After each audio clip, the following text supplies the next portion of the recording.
Welcome to the Financial Foundations podcast, your gateway to the fascinating realm of finance, brought to you by Base Wealth Management. In this show, we delve deep into the world of money, guided by seasoned experts who will unravel the complexities of finance and provide you with invaluable insights and practical advice. Now, here are your hosts, Dustin Taylor and Alex Wolfe. Welcome back to the Financial Foundations podcast, brought to you by Base Wealth Management, where we are the foundation to your financial plan. I'm your host, Dustin Taylor. I'm your co-host, Alex Wolfe, certified financial planner. And today we have a question from Richard, who says that he is getting closer to retirement and he's been thinking about withdrawal strategies lately. He's seen a lot about the 4% rule and how that might not be the gold standard that it once was. And so today we're going to dive into the 4% rule and maybe offer some insights and alternatives to that rule. Alex, can you explain to us what the 4% rule is? Yeah, so the 4% rule was designed a while ago as a way for retirees to easily understand how much money they could withdraw from their portfolio on an annual basis without depleting their principal enough during retirement to run out of money. The classic example is if you had $1 million portfolio, adding the 4% rule, you could take out $40,000 per year and theoretically never run out of money, and it would last you during your retirement years. How long does that typically last? In the original example, it would last you somewhere between 20 to 25 years withdrawing on that 4%. Okay, and I think that alludes to some of the problems with it, but let's just take it a bit further here. What exactly would you say are the top issues with the 4% rule now? The biggest issues are people are living longer, so there's longevity risk, and market return assumptions and actual returns are much different, especially for fixed income and bonds.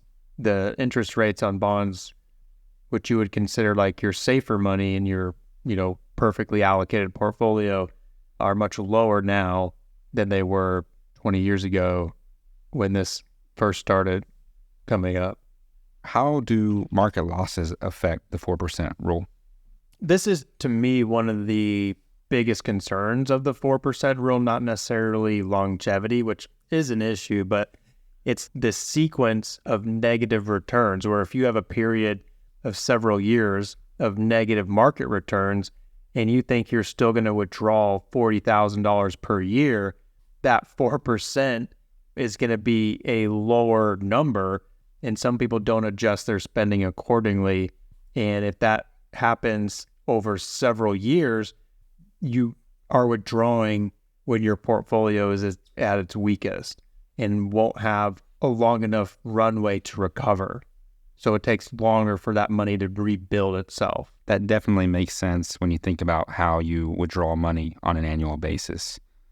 Now I want to shift into bond rates and how that is related to the 4% rule. Bond interest rates today are lower than in the original 4% rule study.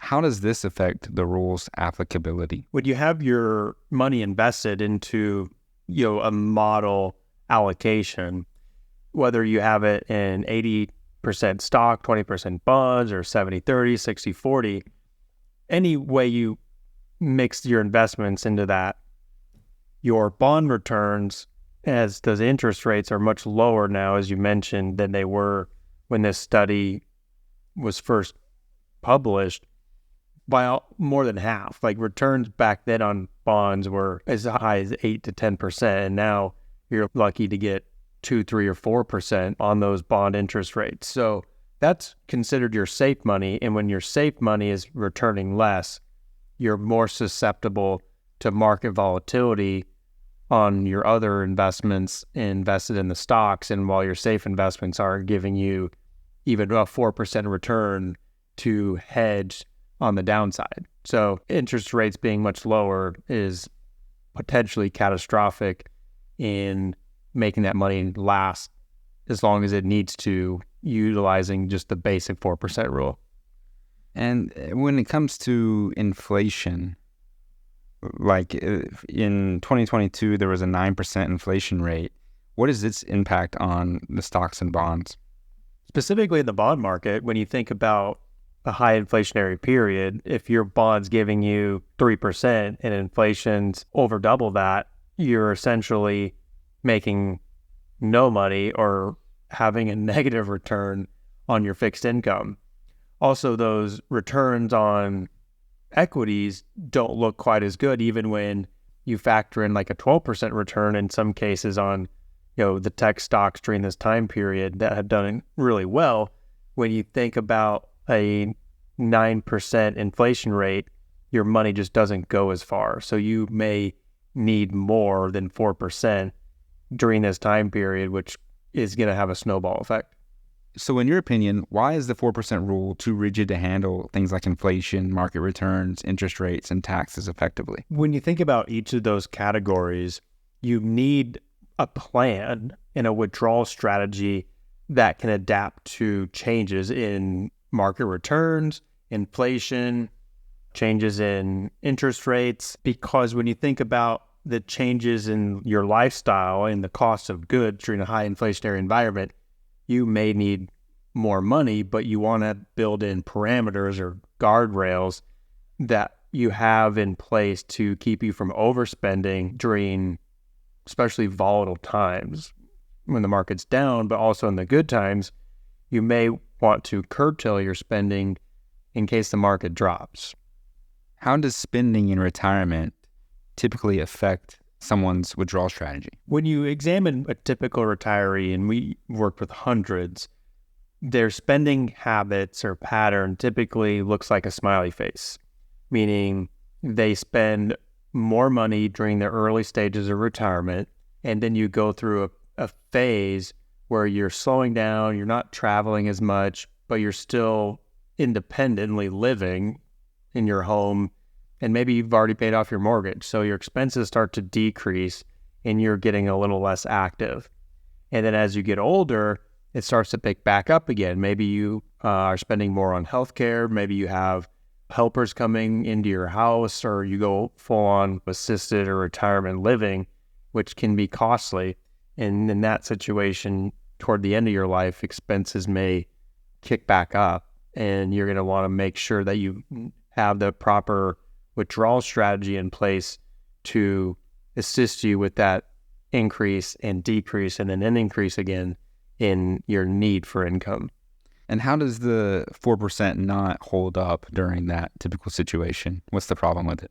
So if you're trying to accomplish all the things that you want to do at the early part of your retirement, if you're active and traveling, you might be inclined to overdraw on that 4%. So in that situation or example, when you had the $1 million and 4% in that first year is $40,000, you might factor in getting $40,000 per year, even when the market drops, and that $40,000 withdrawal all of a sudden becomes 6% of the portfolio, not 4%. And then when you go through those slow years where you're spending less, you might still be taking the same amount out of your accounts, but not necessarily spending it all, but you're depleting your investable assets. So it sounds like in the little bit of information we've covered so far that the 4% rule may not be as relevant anymore. What would you say are some other examples, and you kind of alluded to one earlier, but what are some other sort of solutions or withdrawal strategies that people should consider or ask their financial planner about? Everyone's going to be a unique case. So first and foremost, I recommend they meet with a financial planner who can sit down and examine their personal situation and take into account things like, where are your guaranteed sources of income? Do you have a pension? You have Social Security? How much of your money is in retirement accounts versus taxable accounts? So that way they can help customize a withdrawal strategy that's going to work for you and that will be better suited for this couple or individual during their retirement years, and also factoring in taxes. So one thing that people don't always understand is how their tax situation is affected based on their withdrawal strategy. And does it make more sense to do things like Roth conversions before retirement or in retirement, pre-RMD age, things like that, that may help save them taxes, ultimately giving them more money in their pocket versus just doing a straight 4% from their 401k or IRA every year. And no matter what the market returns are, some people just take $5,000 out of their retirement account every month, first day of the month, no matter what's going on. And that might work for people that have big nest eggs saved up, but it may not work for everybody. So I know with all of these pieces of retirement planning, you have to think about RMDs, withdrawal strategies, Social Security tax implications, everything. It can seem overwhelming. But one action item that we can definitely give you, I think, is to step one, talk to your financial planner. And in this case, if you're interested in the withdrawal strategy, ask your financial planner if he can explain to you the guardrails approach and if it makes sense for you or if a different type of strategy makes sense. But step one is definitely to talk to your financial advisor or financial planner. Thanks to Richard for asking that question. I have also seen a lot about the 4% rule lately, and it's very interesting to dive into what might be wrong with it. If you'd like more information on various financial topics, including retirement planning, you can visit our website at basewealthmanagement.com. You can also submit your questions to us like we had from Richard today. You can send those questions or comments to us at question@basewealthmanagement.com. Also, don't forget to subscribe to our podcast on your favorite listening app. I'm Dustin Taylor. I'm Alex Wolfe. And happy listening. We hope the expertise shared by our hosts, Dustin Taylor and Alex Wolfe, has left you feeling empowered and informed. If you're eager for more financial wisdom, don't forget to subscribe, rate, and share the show with your friends, family, and colleagues. Until next time, stay sharp in the world of finance.